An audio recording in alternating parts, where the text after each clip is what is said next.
What's up guys? Good day. Another cooking video na naman tayo ngayon. Since off natin, no? Meron tayong 1 kilong freshwater prawn dito o yung tinatawag nilang tigre-tigre. Hahatiin lang natin ito sa 2 putahe. At ito nga yung mga ricados natin sa gagawin nating luto. Ang banat natin ngayon guys ay lalagyan natin ito ng gata.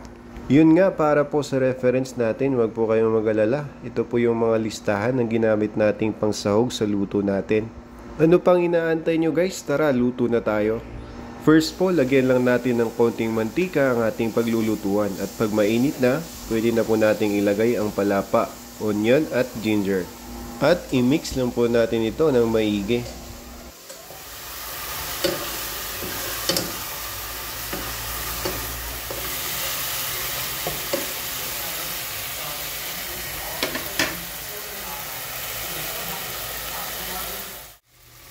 Sa oras po na ito, ilalagay na natin ang ating tigre-tigre. Bubudburan din natin ito ng 1 tablespoon ng turmeric powder. At lalagyan din natin ito ng kaunting asin.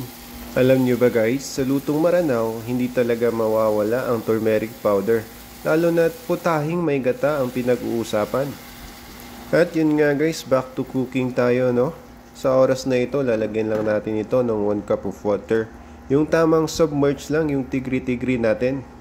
Ayan, sa tingin pa lang, malasang malasa na. Mag-aantay lang tayo ng 5 minutes para naman manood yung lasa ng palapa at ibang ricados natin. Yun nga guys, no, after 5 minutes na pagpapakulo, ilagay na natin ang ating bell pepper at spring onion. Susunod guys, syempre ang ating gata. Gumamit lang tayo ng Coco Mama dito para hindi tayo mahirapan. Iba talaga pag nagmamadali tayo guys, no, lalo na't may bisita. Ang gusto natin, luto na agad. At dito nga rin, naglagay din tayo ng kaunting seasoning. Pakukuluan lang natin yan ng 10 minutes guys. After nyan, okay na yan. Napakasarap niyan, promise. At ayan nga guys, no, luto na ang ating ginataang tigre-tigre. Lagay muna natin sa plato para masimulan na natin ang ating kainan.